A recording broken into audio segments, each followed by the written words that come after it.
Câmara é notícia.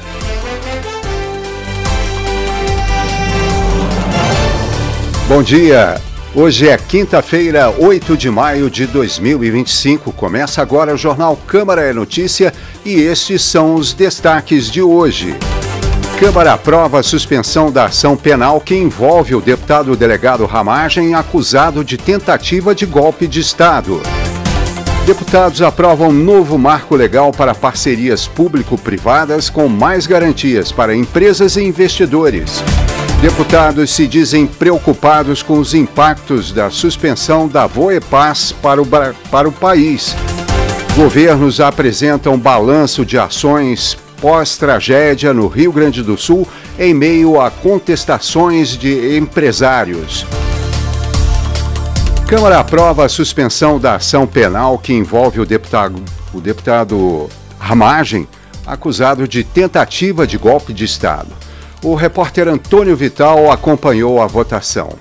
O plenário da Câmara aprovou por 315 votos a 143 projeto que suspende a ação do Supremo Tribunal Federal contra o deputado delegado Ramagem, do PL do Rio de Janeiro, acusado de diversos crimes, inclusive golpe de Estado e dano contra o patrimônio da União, em decorrência dos ataques de 8 de janeiro de 2023 às sedes dos três poderes em Brasília. A Constituição dá à Câmara o poder de suspender a ação penal contra o deputado por crime cometido durante o mandato, como maneira de proteger as prerrogativas parlamentares. Essa suspensão só dura enquanto durar o mandato, ou seja, até o final de 2026. Depois disso, a ação é retomada, sem que o período suspenso conte para o prazo de prescrição dos crimes. A aprovação da suspensão da ação provocou um grande debate em plenário. O texto aprovado não menciona o nome do deputado Ramagem e diz apenas que fica assustado o andamento da ação penal contida na petição número 12.100 em relação a todos os crimes mencionados no documento. A petição 12.100 foi apresentada ao Supremo Tribunal Federal pelo Procurador-Geral da República, Paulo Gonet. Nela estão descritas as ações atribuídas a diversas autoridades acusadas de tentativa de golpe de Estado, como o ex-presidente Jair Bolsonaro, o ex-ministro da Justiça Anderson Torres, o general Walter Braga Neto e o deputado Ramagem, além de muitos outros. Deputados do PT, PSOL, PSB e PCdoB disseram que o projeto aprovado é inconstitucional por estender a imunidade parlamentar a outros réus. Foi o que disse o líder da federação formada pelo PT, PCdoB e PV, deputado Lindbergh Farias, do PT do Rio de Janeiro. Podem pensar os senhores que eles estão querendo trancar em toda a ação penal do Ramagem. Não, é muito mais, senhor presidente. No projeto de resolução do relator está o seguinte: fica assustado o andamento da ação penal contida na petição 12.100. Sabe qual é a petição 12.100? São esses 5 núcleos denunciados no entorno do Bolsonaro. É trancar a ação do próprio Bolsonaro, senhor presidente. Então não faz sentido. Outro ponto que gerou debate no plenário foi o dos crimes que teriam sido cometidos durante o mandato do deputado, os únicos que poderiam ter ações suspensas pela Câmara, de acordo com o Supremo Tribunal Federal. O STF aceitou denúncias contra Ramagem pelos crimes de organização criminosa, tentativa de abolição violenta do Estado Democrático de Direito, golpe de Estado, dano qualificado contra o patrimônio da União e deterioração de patrimônio tombado. Desses, de acordo com a Corte, apenas o dano qualificado e a deterioração do patrimônio teriam sido cometidos no dia 8 de janeiro. A acusação atribui os demais ao período anterior. O relator, deputado Alfredo Gaspar, do União de Alagoas, discordou e considerou 8 de janeiro, data em que Ramagem já tinha sido diplomado deputado, como o dia em que os crimes teriam sido cometidos, o que justifica, segundo ele, a suspensão da ação em nome da defesa da imunidade parlamentar. Ele disse ainda que a Constituição, nesses casos, prevê a suspensão da ação penal, não apenas da parte relativa ao deputado. Segundo ele, por ser deputado federal, Ramagem deveria ter sido incluído em uma ação separada. Quem fez a denúncia em conjunto foi Alfredo Gaspar? Não. Quem recebeu a denúncia em conjunto foi Alfredo Gaspar? Não. Fui eu que fabriquei a Constituição mandando sustar o andamento da ação penal? Que eu não vou restringir direito constitucional aonde não cabe restrição. Deputados aliados ao ex-presidente Jair Bolsonaro defenderam a suspensão da ação, aprovada poucas horas antes pela Comissão de Constituição e Justiça da Câmara. Para o deputado Bibo Nunes, do PL do Rio Grande do Sul, não houve tentativa de golpe de Estado. Mas o importante é que, na CCJ, foi sustada ação penal contra o deputado Ramagem, acusado como sendo um golpista, um terrorista e que armou um golpe de Estado que nunca teve golpe. Vá para um dicionário saber o que é golpe de Estado. Me diga se tem golpe de Estado sem uma faca, sem um revólver, sem um tanque na rua, sem um pelotão. Já o deputado Orlando Silva, do PCdoB de São Paulo, disse que a decisão da Câmara será questionada no Supremo Tribunal Federal. Evidentemente, é uma provocação que, infelizmente, vai ser feita ao Supremo Tribunal Federal, que não pode acolher essa decisão sob pena de cometer ilegalidades. E agora continua a haver uma elevação da temperatura da tensão junto ao Supremo, para tentar desviar o foco, que é identificar autores, mandantes, financiadores e punir exemplarmente todos aqueles que se envolveram com a tentativa de golpe. Depois de aprovado, o projeto que suspende a ação no Supremo Tribunal Federal contra o deputado delegado Ramagem, acusado de diversos crimes, inclusive golpe de Estado, foi promulgada e será encaminhada ao Supremo Tribunal Federal. Da Rádio Câmara de Brasília, Antônio Vital. Câmara aprova novo marco legal para parcerias público-privadas com mais garantias para empresas e investidores. O repórter Marcelo Larcher tem os detalhes.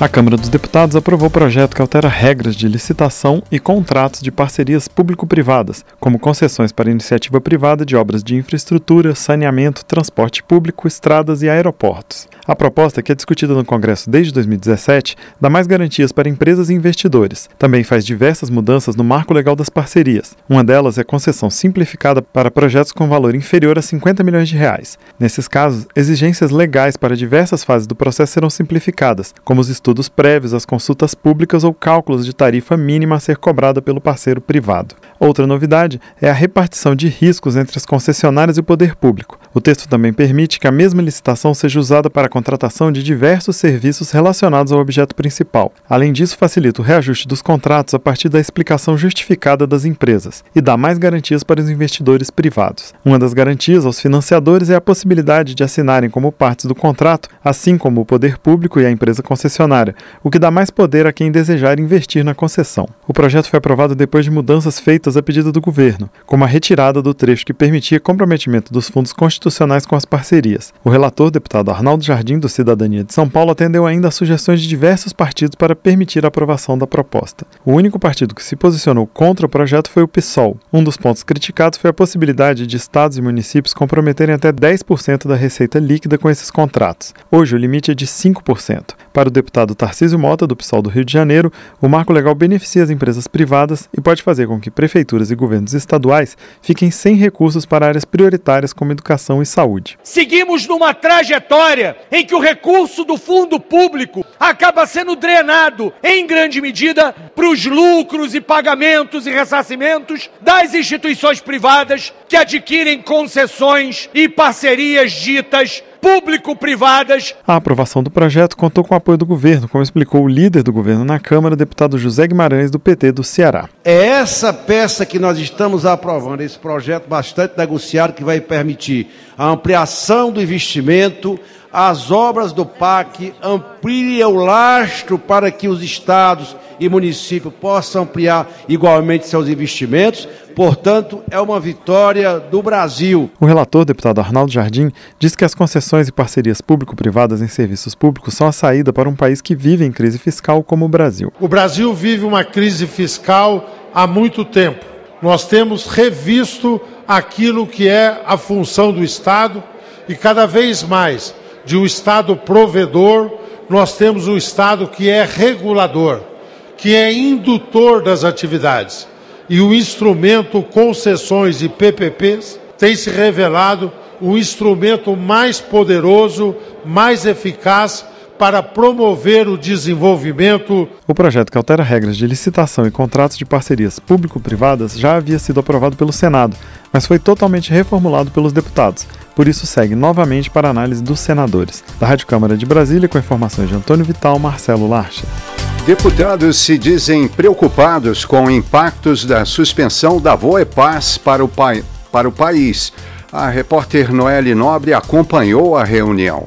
Parlamentares da Comissão Externa da Câmara dos Deputados, que acompanha as investigações do acidente com o avião da Voipes, ocorrido em agosto do ano passado, estão apreensivos com os impactos da suspensão dos voos da companhia para o país e para os passageiros.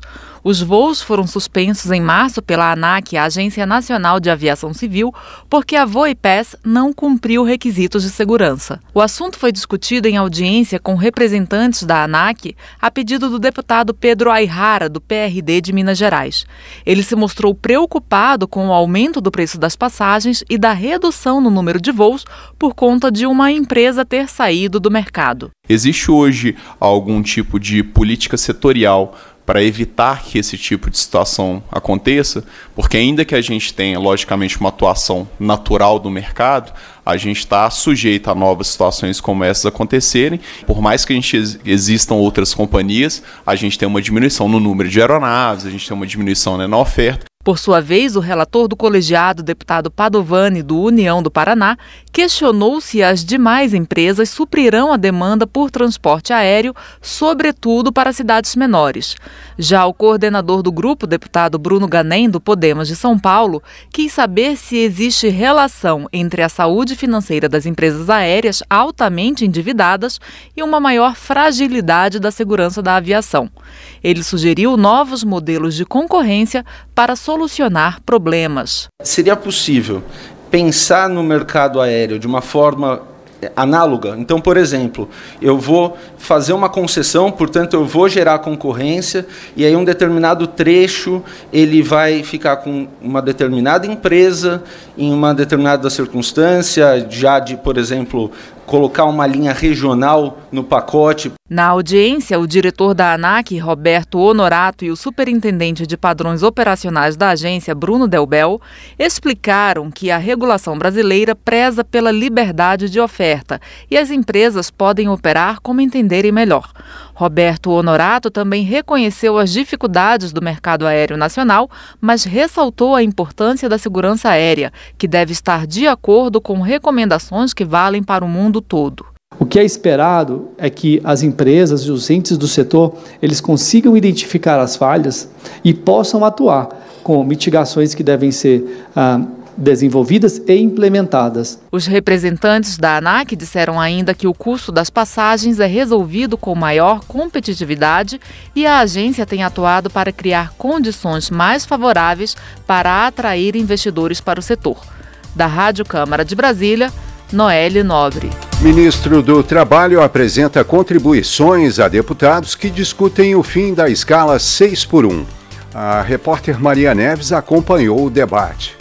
Ao comparecer voluntariamente à Comissão de Trabalho da Câmara dos Deputados, o ministro do Trabalho e Emprego, Luiz Marinho, apresentou aos parlamentares o que considera serem as contribuições do órgão para o bom momento da economia brasileira. O ministro ressaltou, por exemplo, que somente no ano passado mais de 1 milhão de empregos foram criados com recursos do Fundo de Amparo ao Trabalhador, geridos pelo Ministério. O Ministério do Trabalho também gerencia as verbas do Fundo de Garantia do Tempo de Serviço, o FGTS.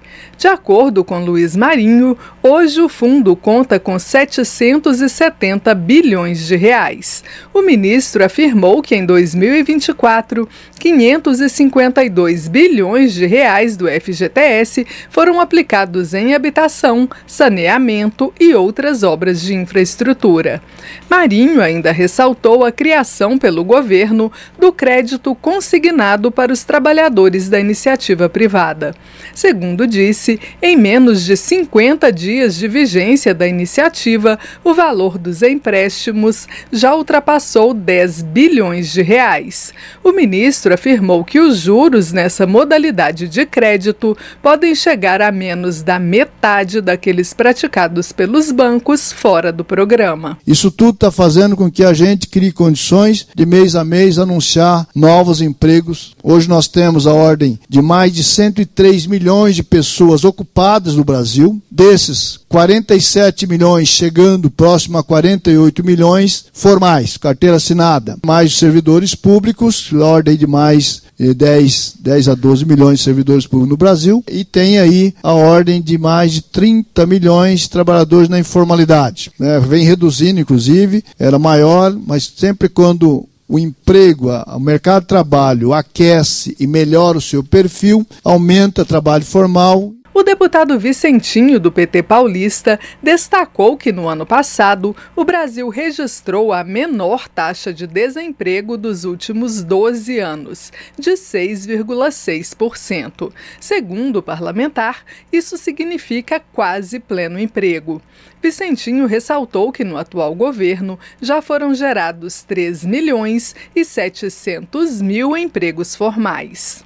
Antes da reunião com o ministro Luiz Marinho, o presidente da Comissão de Trabalho, o deputado Léo Prates, do PDT da Bahia, criou uma subcomissão para analisar a proposta de emenda à Constituição que acaba com a escala de trabalho de 6 dias trabalhados por um dia de folga. Para presidir os trabalhos foi indicada a deputada Érica Hilton, do PSOL de São Paulo, que é autora da proposta. O relator será o deputado Luiz Gastão, do PSD do Ceará. Praticamente todos os deputados presentes concordam com a redução da jornada de trabalho, considerada obsoleta e injusta com os trabalhadores, ainda que com concessões para atender também às necessidades das empresas. O deputado Luiz Gastão disse que irá debater com todas as áreas para conciliar interesses e apresentar um texto que atenda às peculiaridades dos diferentes setores da economia.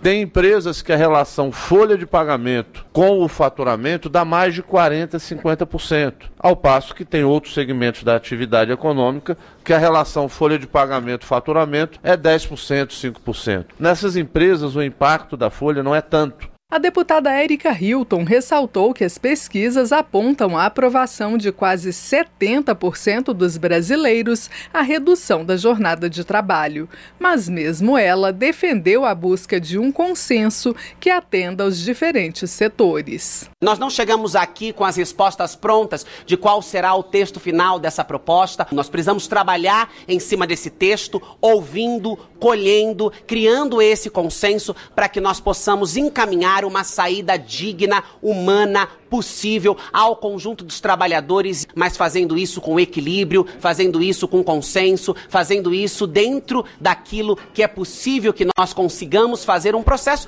de transição mesmo, para nós sairmos do que temos hoje, irmos para um lugar mais confortável. Somente o deputado Zuco, do PL Gaúcho, se manifestou contra a proposta que considera inviável.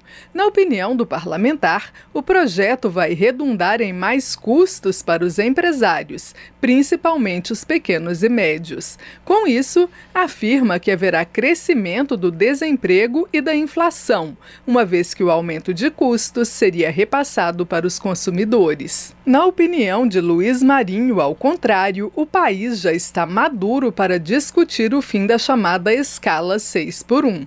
Mesma opinião de Vicentinho. O deputado lembrou que a última vez que houve redução da jornada de trabalho no Brasil foi há 37 anos, em 1988. Até então, a carga de trabalho semanal obrigatória era de 48 horas, contra as 44 horas atuais. Da Rádio Câmara de Brasília, Maria Neves. Nova ministra das Mulheres diz que não vai admitir recuos nos trabalhos da pasta. A repórter Emanuele Brasil acompanhou o encontro com a bancada feminina da Câmara. A ministra das Mulheres, Márcia Lopes, afirmou que não vai admitir recuos no trabalho da pasta.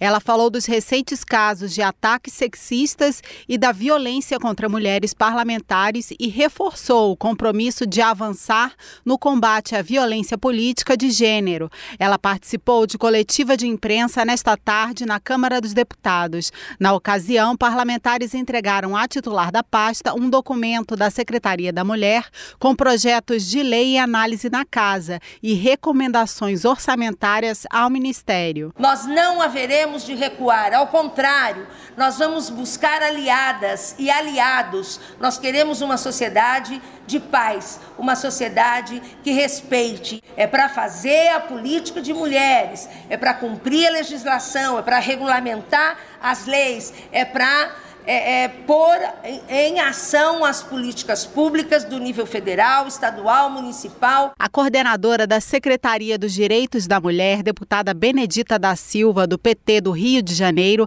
pediu apoio da pasta para combater a violência contra as mulheres candidatas nas eleições de 2026. É preciso que nós contemos também com o governo através do Ministério da Mulher para as nossas campanhas, para que as nossas candidatas, todas elas, sejam realmente a protegida, assegurada e que tenhamos um mecanismo importante e necessário para criminalizar judicialmente aqueles ou mesmo aquelas que possam cometer uma violência política. Durante o evento, as deputadas apresentaram minuta de proposta de emenda à Constituição para alterar a denominação oficial da Câmara dos Deputados para Câmara dos Deputados e das Deputadas, como forma de refletir a igualdade de gênero. O documento ainda está em fase de recolhimento de assinaturas. O texto precisa ser apoiado por no mínimo 171 deputados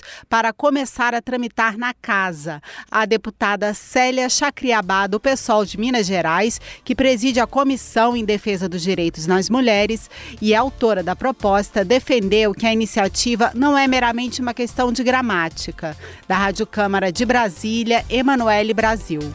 Governos apresentam balanço de ações pós-tragédia no Rio Grande do Sul em meio a contestações de empresários. O repórter José Carlos Oliveira acompanhou a reunião na Câmara dos Deputados. Sob críticas de empresários gaúchos, os governos federal e estadual apresentaram na Câmara dos Deputados o balanço das principais ações após um ano da tragédia de inundações no Rio Grande do Sul. O mais grave evento climático extremo do estado deixou 183 mortos e um rastro de destruição em 96% dos municípios gaúchos em maio de 2024. Esforços coletivos e uma onda de solidariedade nacional e internacional garantiram o socorro imediato às vítimas. Em audiência na Comissão Externa da Câmara, o secretário nacional de apoio à reconstrução do Rio Grande do Sul, Maneco Hansen, detalhou a ajuda federal ao estado. O governo federal já aplicou no Rio Grande do Sul 112 bilhões de reais, foram 430 mil famílias beneficiadas com o auxílio reconstrução, 112 mil trabalhadores beneficiados, 15 mil empresas favorecidas, com 314 milhões direto no caixa das empresas. Segundo Hassen, a ajuda da União teve impacto positivo na economia gaúcha, que registrou crescimento de 4,9% no PIB estadual em 2024, aumento na arrecadação de ICMS e queda de 0,8% na taxa de desemprego. O secretário executivo do Conselho do Plano Rio Grande, Clair Kuhn, apontou um fundo recentemente criado a partir da suspensão do pagamento da dívida do Estado com a União como pilar financeiro da reconstrução. Calculamos então que teremos até agosto de 2027 em torno de 14,3 bilhões de reais a serem investidos. Se amanhã acontecesse outra enchente, nós certamente já estamos hoje bem mais preparados. Os governos federal e estadual admitiram atrasos em algumas obras devido à falta ou ajustes em projetos, sobretudo por parte das prefeituras. Já deputados da comissão reclamaram da situação financeira crítica em vários municípios e em setores produtivos. Para o deputado Osmar Terra, do MDB do Rio Grande do Sul, os recursos não têm chegado efetivamente aos destinatários. 100 bilhões, mais não sei quantos bilhões do governo do estado, os problemas estão resolvidos. O que nós estamos fazendo aqui? Só que não chega, né? Esse diagnóstico foi compartilhado pelos representantes das federações empresariais do Rio Grande do Sul que participaram da audiência na Câmara. Comércio e Varejo apontaram endividamento das empresas. A Federação das Indústrias cobrou ajuda do BNDES para superar perdas em logística, mão de obra e capacidade de produção em setor responsável por 55% do ICMS gaúcho. O conselheiro da Federação da Agricultura, Luiz Pires, informou que só em relação relação aos bancos, a dívida dos produtores rurais é de 72 bilhões de reais e 30% desse valor vencem neste ano. O valor bruto da produção agropecuária em 2025 vai ser de 66 bilhões, ou seja, todo o valor bruto da produção de grãos não paga o valor da dívida que nós temos hoje. O nosso estado está empobrecendo. Vice-presidente da Federação da Agricultura Familiar, Eugênio Zanetti, agradeceu pelo socorro emergencial, mas reforçou o pedido de mais ajuda após o que chamou de combo de safras frustradas por secas ou enchentes sucessivas no Rio Grande do Sul. A ajuda veio para os agricultores, agora é muito pouco pelo tamanho da tragédia que assolou nosso estado. Para o setor agrícola, os empresários pediram um seguro rural amplo e ajuda com recursos do Fundo Social do Pré-Sal. Também houve consenso para a aprovação urgente de projetos de lei que tratam de securitização das dívidas do agro. Algumas propostas da Câmara ainda são relativas à longa seca de 2023 e estão prontas para votação no plenário. O relator da Comissão Externa, deputado Pompeu de Matos, do PDT do Rio Grande do Sul, aproveitou a reunião para resumir a atuação dos parlamentares após a tragédia de inundação. Foram 17 reuniões, 119 convidados ouvidos e cerca de 100 projetos de lei apresentados por deputados de vários partidos. Mais do que relatar o que foi feito, é a gente vislumbrar o que precisa ser feito. Nós temos no horizonte uma ação efetiva a respeito à questão do agronegócio. Os parlamentares ainda aprovaram requerimentos do coordenador da comissão, deputado Marcel Van Hatten, do Novo do Rio Grande do Sul, para novas audiências públicas com focos na reconstrução do Estado e na prevenção de novas tragédias. Da Rádio Câmara de Brasília, José Carlos Oliveira. Termina aqui o Câmara é Notícia. Apresentação Paulo Triolo. Trabalhos técnicos Antônio Soares, Gilson Ribeiro, Leandro Gregorini, Gilmar Nunes e Antônio Marcos. Direção de imagens Glaucio Branquinho. Edição de Marcelo Larcher e Ana Raquel Macedo. Diretora da Rádio Câmara, Verônica Lima. Diretor Executivo de Comunicação e Mídias Digitais, Cláudio Araújo. Secretário de Comunicação, deputado Marcos Beltrão. Secretário de Participação, Interação e Mídias Digitais, deputado Guilherme Uchoa. Sugestões, críticas e comentários podem ser enviados para o nosso e-mail radio@câmara.leg.br ou também para o WhatsApp da Rádio Câmara, pelo número 61 999 78 90 80. Fique agora com o painel eletrônico na apresentação da jornalista Ana Raquel Macedo. Câmara é notícia.